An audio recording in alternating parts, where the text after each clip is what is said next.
इतने प्रबुद्ध लेखकों को, इतने प्रबुद्ध व्यक्तियों को वो जरूर पढ़नी चाहिए। उसकी उन्होंने स्वयं ही हिंदी अनुवाद भी किया हुआ है प्रतिध्वनि नाम से, तो पढ़िएगा जरूर जरूर। हम आप साझा कीजिएगा, हम जरूर पढ़ेंगे। अभी अभी बैठे जब आप बात कर रहे थे तो एक बात मेरे जहन में आ रही थी कि साथी जी का एक डाउन टू अर्थ जो उनका एक एस्पेक्ट रहा है, वो मैंने कभी उनको शायद मिला नहीं हूँ, जाना नहीं, लेकिन ऐसा जितना भी उनके बारे में पढ़ा है, सुना है, या आपकी सागर की कहानी के माध्यम से उनको जाना है, उनका एक डाउन टू अर्थ रहने का एस्पेक्ट बहुत बार देखने को मिलता है। या ये लगता है कि वो मेरे जैसे ही, आप से ही हैं। वो कोई कभी कभी ये होता है कि जब लेखक हो जाते हैं तो एक समाज से, व्यक्तियों से कट जाते हैं, लेकिन मैं उनको अपने आप बड़ा समीप मानता हूँ। मैं सोचता हूँ कि ये बिल्कुल मेरे जैसे हैं, मेरे साथ बैठ करके ही बात करें। उनका ये जो एक आकर्षण है कि हर किसी के साथ बड़े आसानी से जुड़ाव है उनका, वो क्या है, वो आकर्षण क्या है, और वो कैसे उन्होंने अपने आप को समाज के बिल्कुल निचले वर्ग के लोगों के साथ भी जोड़ करके रखा हुआ था, जबकि वो बहुत उच्च कोटि के साहित्य चित्रकला का रचना भी कर रहे हैं। तो जी उसका भी बेसिकली बात वही है। जब व्यक्ति अपने आप को इससे विलग मानने लगता है ना, साक्षी मानने लगता है, क्योंकि उनकी यात्रा स्वयं की पहचान की, आत्म साक्षात्कार की यात्रा है। और वो कहते थे हम कितना बोझ अपने सिर पे लादे रखते हैं, मैं कवि हूँ, मैं चित्रकार हूँ। तो जो आनंद में रहता है वो अपना फेंक देता है, और एक समय पे जब आदमी को अपने होने का अनुभव होता है ना, तो कोई उनसे विलग नहीं रहता है, समता समानता के केंद्र में चला जाता है। उनका एक शेर है, मैं अकारण ही यहाँ फैल गया हूँ कैसा, मैं अकारण ही यहाँ फैल गया हूँ कैसा, मुझको आकाश संभाले न समंदर। किसको अवसर है जो समेटे मुझे आकर कोई, मैं हूँ हारा हुआ बिखरा हुआ लश्कर तो, मैं तो एक ग्रंथ पुराना हूँ बुझे शब्दों का, मैं भी जागूं जो उभारे मेरे अक्षर का। स्वप्न के खेत हैं और नींद के नगमों की फसील, आए इस शहर में किस और से बेहतर, आए इस शहर में किस।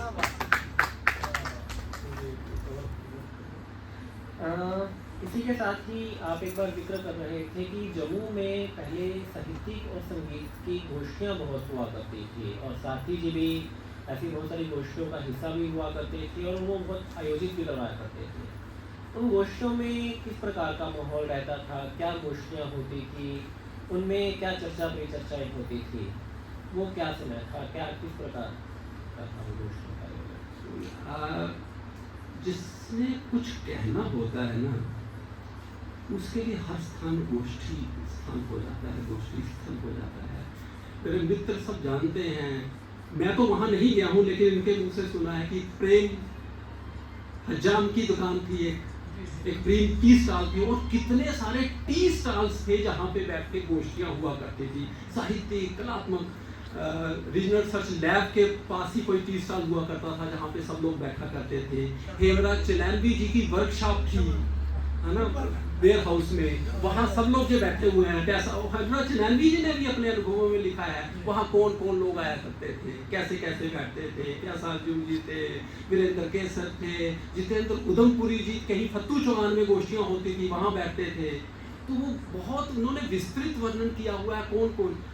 और फिर वो कहते थे साथी जी के घर में तो चर्चाएं निरंतर चलती रहती थी उसके तो। और सुभाष भारद्वाज जी अपनी एक किताब में लिखते हैं कि जो साथी जी का कमरा था ना जहाँ गोष्ठियाँ होती थी, उसको हमने प्रयोगशाला का नाम दे रखा। और मैं स्वयं साक्षी हूँ और मेरे मित्र साक्षी हैं कि हम सुबह से लेके कभी रात के 12 एक बजे तक भी निरंतर धारा प्रवाह रस धारा प्रवाह बैठा है, और हम समयातीत हो चुके हैं उनके पास। बीच में गोष्ठी में व्यवधान आता है चाय के लिए, चाय और बिस्कुट चलते हैं और वो निरंतर चल रही है, इतनी और बात कहीं से भी शुरू होती है। गुरु नानक देव जी का एक शब्द है, तल की वस्तु गगन ठहरा, नीचे की वस्तु को जो ऊपर ले जाए, मूलाधार से सहस्त्र सार तक ले जाए, वो है। तो वो सहस्त्र सार तक का उनका यात्राएं, ये पूरी गोष्ठियां निरंतर चलती रहती है। अद्वी कुंज की गोष्ठियां, अब पता तलातिलो स्कूल में हुआ करती थी, और अलेक्जेंडर मेमोरियल स्कूल, कितने स्कूल हैं जिसमें कुछ कहना है, जो अकुलाहट है ना कि मैं संप्रेषित करूं, वो सारे माध्यमों से अभिव्यक्त होता है, सब तरीके से कहता है। यहाँ पे बैठे हुए मेरी तरफ में देख रहा था विजय जी को, कुछ देर से इतनी व्याकुल है ना कि सबको जोड़े। ये कहीं बड़े लोगों का ही आशीष होता है कि व्यक्ति व्याकुल हो जाता है। जब सुरेश शर्मा जी इतना काम कर रहे हैं पंचभक्तर मंदिर में, ये व्याकुलता ही ये ईश्वर की कृपा है, ये प्रसाद है, ये प्रसाद है, ये व्याकुलता प्रसाद है, कृष्णाकुल अकुलाहट प्रसाद है। आपने गोष्ठियों के माध्यम से चर्चा करते हुए बताते हुए मुझे लगता है जम्मू के बहुत सारी गलियों से, बहुत सारे मोहल्लों से हमें घुमा दिया, वहाँ पर ले गए। और शायद यही है कि गोष्ठियाँ अब कुछ शायद कमरों में बंद होकर के रह गई हैं, लेकिन जो बाहर निकल कर के गोष्ठियाँ होती हैं बाज़ार में, मोहल्लों में, चाय की दुकानों पर, वही एक असली उसकी रूप होती है गोष्ठियों की, साहित्य की। तो साथी जी से जब आपकी मुलाकात हुई तो आपने यह वर्णन किया कि मैं उनसे उनके गुरु रूप से, गुरु मान करके उनसे मुलाकात हुई, और आप बहुत लंबे समय तक उनके शिष्य भी रहे हैं। तो उनके गुरु रूप से हमें थोड़ा परिचित करवाएंगे, थोड़ा रूबरू करवाएं कि वो किस प्रकार के गुरु थे, और उनका गुरु शिष्य परंपरा को लेकर के क्या विचार थे, क्या उनकी अपनी मान्यता। जी, अभी सुरभि जी ने उनका एक शेर पढ़ा था, थी मुझे फुर्सत कहाँ मैं राहबर बनता फिरूं, शौक तेरा था मसीहा मुझको मनवाता रहा। गुरु बनता नहीं है, गुरु वो नॉमिनेट करता है, भेजता है हमारे लिए, और शिष्य गुरु को नहीं खोजता है, गुरु उचित शिष्य को खोज लेता है। गुरु खोजता है शिष्य को, क्योंकि शिष्य की इतनी क्षमता, इतनी सामर्थ्य कहाँ की वो गुरु को खोज ले। मैं तो ये कहूँगा कि हम सब लोगों को गुरु जी ने खोजा, उन्होंने खोजा और देखा कि इसमें वो बात है, इसमें वो कुछ क्षमताएं हैं जिनको विकसित किया जा सकता है। और गुरु वास्तव में बीज में पेड़ को देख लेता है, उसके अंदर वो क्षमता होती है, बीज के अंदर पेड़ है, वो देख लेगा, कर देता है। और यही उनकी दृष्टि थी। हजारों साल अपनी नरगिस अपनी बेनूरी पे रोती है, बड़ी मुश्किल से होता है चमन में दीदार। नरगिस जो फूल है जंगल में कहते कुछ ही अवधि के लिए खिलता है। अब कोई उस गहन जंगल में जाए और देखे कि नरगिस कितना खूबसूरत होता है, कौन देखेगा? वो बेनूरी में रोती रहती है। कभी कोई आता है देखने वाला और कहता है वाह तू नरगिस कमाल है, वाह वाह वाह वाह। तो गुरु हमें खोज लेता है और संप्रेषित करता चला जाता है।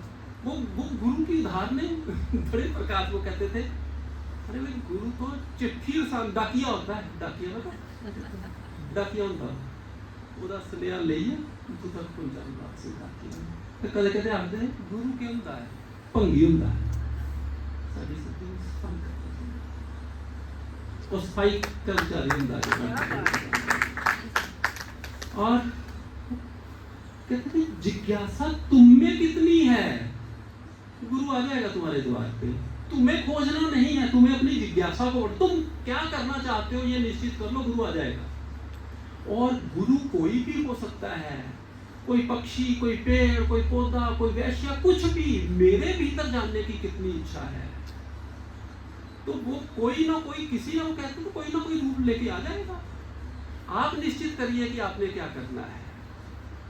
तो वास्तव में ये यात्रा हम सबकी यात्रा है, हम सब जो लोग बैठे हुए हैं, और वो जो पूर्ण अस्तित्व है, वो जो विराट है, वो कहाँ किसको किसके लिए बेच रहा है, वो निश्चित है सारे का।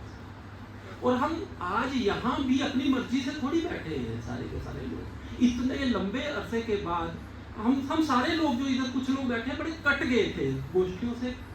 विजय जी ने बोला कि नहीं, यहाँ पे कुछ सार भी है भाई, यहीं पे कुछ आनंद भी है, आइए मिलिए। उसको थोथा दे उड़ाए, सार को गही ले थोथा दे उड़ाए। जो आपने ग्रहण करना वो ग्रहण कर लो, बाकी चीज़ों को छोड़ो। तो उसी नाते से जुड़े हुए हैं और उनके उस गुरु रूप को नमन है और प्रार्थना है कि हम अपने भीतर, हम सबके भीतर वो जिज्ञासा पिपासा जाग जाए, क्योंकि हम सब पे ही ईश्वर की अनुकंपा है। तभी तो हम इतनी देर से यहाँ बैठे हुए हैं, किसी न किसी रूप से जुड़े हुए हैं, कोई ना कोई कर रहे हैं, किसी न किसी यात्रा पे हम सब लोग हैं। तो हमारी वो यात्रा आगे की आगे और बढ़े, उसके अवरोध दूर हो, हम सबके अवरोध दूर हो। जी बिल्कुल, भैया जी को मेरी तरफ से भी आग्रह रहेगा कि वो ऐसी और गोष्ठियों का आयोजन करती रहें और ऐसे और मौके हमें मिलते रहें कि हम ऐसे ही चर्चा परिचर्चाएं और करते रहें।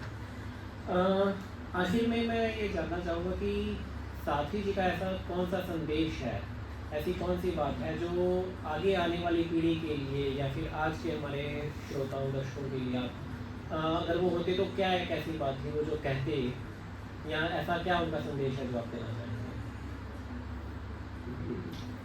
एक बार महात्मा गांधी जी से किसी ने पूछा कि अगर भगवत गीता को आपने एक शब्द में कहना हो तो क्या कहेंगे? तो बड़ा मुश्किल था, समुद्र के बारे में एक शब्द क्या कहें?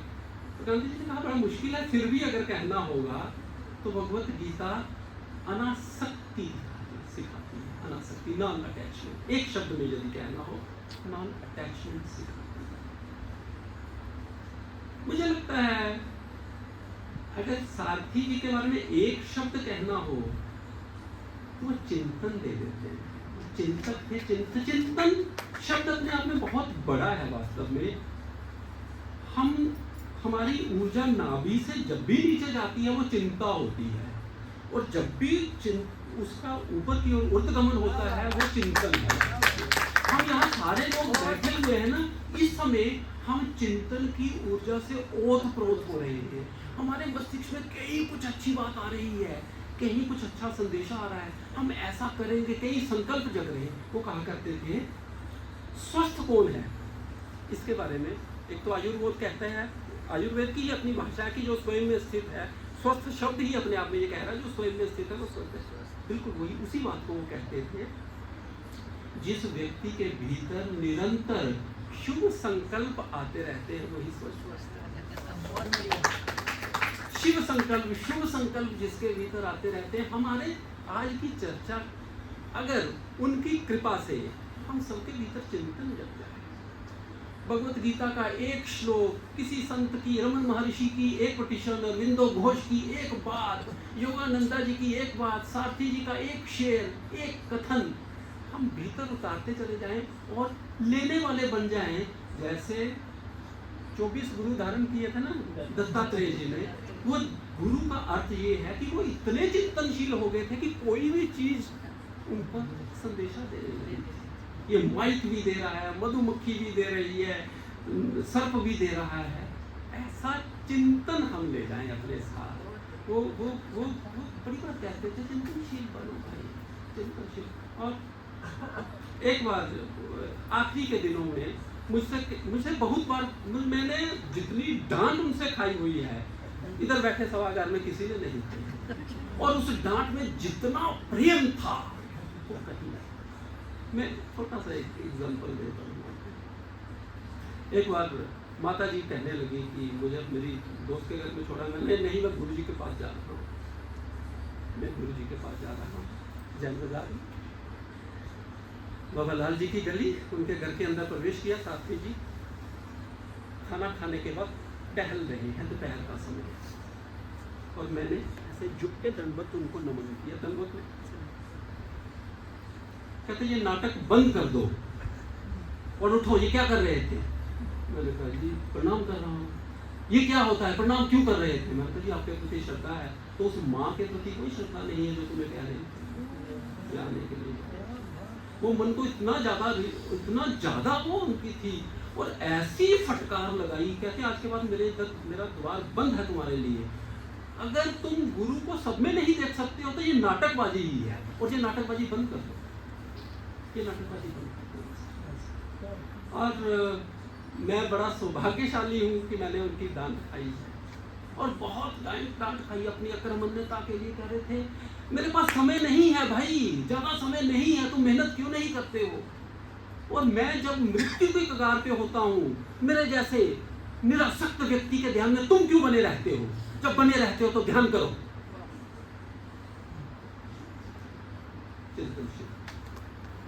मुझे लगता है इसके पुराण क्या कहूँगा, उनका शुभाशीष है, और हम ऐसे मंत्रमुग्ध बने उनकी बातों को सुन रहे हैं। योनि की कृपा, योनि की आशीष है। और आज का ये श्री गणेश जो हुआ है, ये कुछ और आनंदमयी ऊर्जा का संचार करें हम सबके भीतर, हम सारे जुड़े।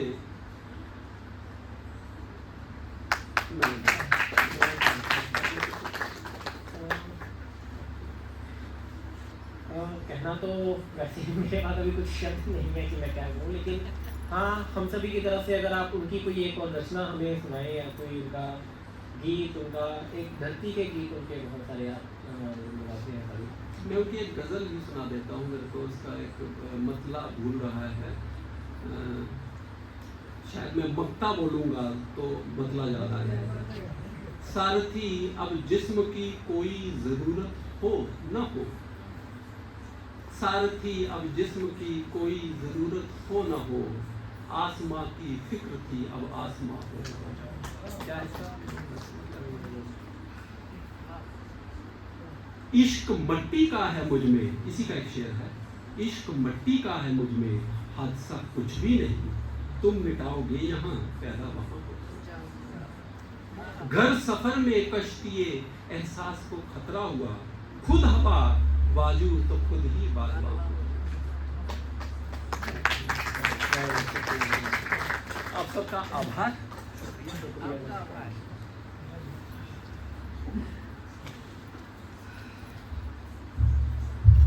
घड़ी का आभार जब मैंने कंसीव किया ये प्रोग्राम, ये आप ही की कृपा है, यही तो कह रहा हूँ, आप ही तो जोड़ रही है, आपने बहुत बड़ा काम किया है।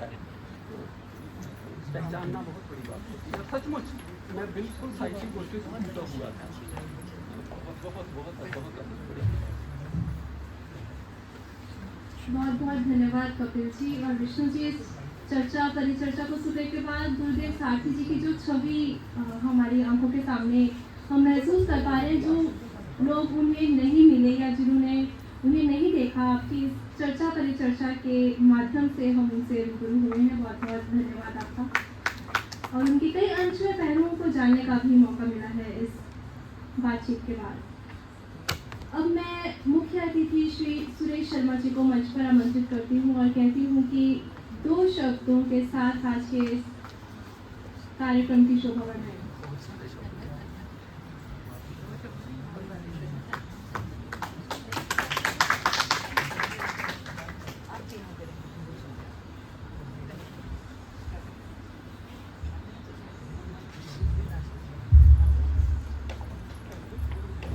विजया जी, प्रोफेसर पूनम जी,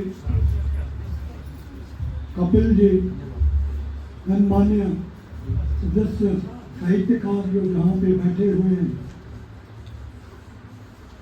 मैं सबसे पहले तो कपिल जी का धन्यवाद करना चाहता हूँ कि उन्होंने मुझे मौका दिया इस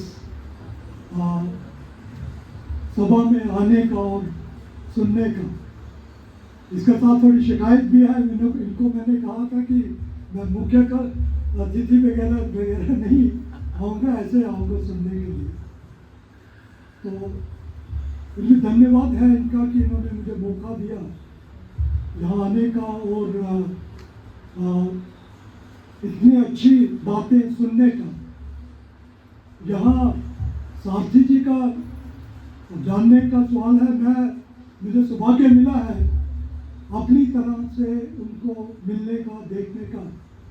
मैं बेसिकली रघुनाथपुरा में वहाँ रहता हूँ, तो मेरे साथ आपके रिश्तेदार हैं वहाँ पे, पंडित ताराचंद जी होते थे, तो उनके लड़के जो मेरे दोस्त मित्र थे बचपन में, तो हम कभी कभी आपके घर में वहाँ जाते थे, नाटी वगैरह तो कहा था, तो सारे वो बचपन से उनको, तो उनके जो प्रतिभाशाली और बहुमुखी जो व्यक्तित्व उनका जो मल्टी डायमेंशनल, वो कभी वो उनसे वो संगीत का है, कविता के भी थे, और मुझे याद है वो RRL में उन दिनों में शायद वहाँ भी होते थे, वहाँ पे तो पेंटिंग्स और प्लांट्स की पेंटिंग्स और काफ़ी, तो उनका और आपकी बातें अभी सुन के मुझे लग रहा है कि अगर हम पैरेलल ड्रा करें, जम्मू की हमारी धरती जो है, यहाँ बहुत नगीने पैदा हुए हैं, तो अगर हम कहें कि जम्मू के अभी क्या बोलते हैं उनको, कश्मीर में अभी मुक्त क्या नाम अभी थोड़ा, हाँ, तो कश्मीर में अभी गुप्त हुए, अभिनव गुप्त हुए, और जम्मू में जैसे हम कहें तो अगर स्पिरिचुअलिटी और मल्टी डायमेंशनल कैरेक्टर उनका जो हुआ, थिएटर का, म्यूजिक का और बाकी जो विधाएं हैं उनमें उनका प्रतिभाशाली जो व्यक्तित्व था, तो वो कहूँगा मैं कि जब ज़्यादा एग्जैजरेशन नहीं होगी कि अगर जम्मू के अगर हम अभिनव गुप्त उनको कहें। उसके साथ ही अब मैं आप सबको धन्य मानता हूँ कि आपको इतना आशीर्वाद उनको आपको मिला उनका। आप जैसे कह रहे थे गुरु तलाश करता है और अच्छे गुरु के पास पहुंचना और उसकी तलाश करके आपको चिन्हित करना और आशीर्वाद देना एक बहुत बड़ी बात है। मैं इसी संदर्भ में बहुत बड़े संत बनारस में मुझे मिलने का मौका मिला।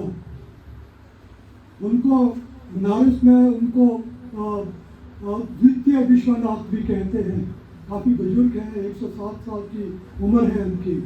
तो मैं उनके पास मिलने के लिए गया तो उनका सब लोग जानते हैं वो मिलते नहीं हैं और डांट के भगा देते हैं। तो मैं उनके पास गया तो मिलने, जब कहते किस लिए आए, मैंने कहा मैं आशीर्वाद लेने में आपके पास आया हूँ। तो उन्होंने डांटा पहले, तो कहते आशीर्वाद पता क्या होता है? कहता आशीर्वाद जैसे गुरु का आशीर्वाद वो दे सकता है जो 3 जन्म शिष्य के देख सकता हो। जो पिछला जन्म, ये वाला जन्म, आगे वाला जन्म, वो गुरु का हकदार है, वही गुरु बनाता है। तो जब आप बात कर रहे थे तो मुझे वही संदर्भ, वही बात याद आ रही थी कि जैसे अभिनव गुप्त और शंकर चैतन्य भारती जो काशी के एक इस वक्त के जो बहुत बड़े संत हैं, उनकी बात याद आ रही थी कि जो गुरु ऐसे थे जो शिष्य जो बनाते थे उस तरह से बना के वो शिष्य बनाते थे। इसी के साथ मैं आपका पुनः धन्यवाद करना चाहता हूँ। और साथ में मैं इतना खुद इंस्पायर्ड हुआ हूँ कि बचपन में तो मिलने का मौका मिला, जो बीच में गैप जो आया है, मैं तो जुडिशरी में चला गया तो वहाँ पे और चक्रों में उलझे रहे जो भी है। तो अब मुझे पुनः लगता है कि अब मुझे अपने रास्ते पे वापस आना पड़ेगा और मैं कपिल जी से अनुरोध भी करूँगा, जैसे उन्होंने इनको शिष्य बनाया तो मैं इनकी शिष्यता में आने के लिए धन्यवाद।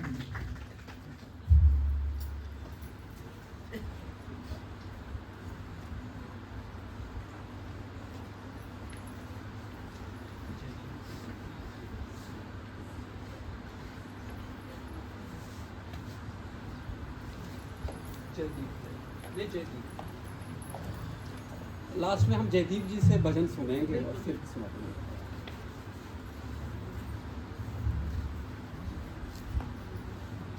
बहुत बहुत शुक्रिया सुरेश शर्मा जी का।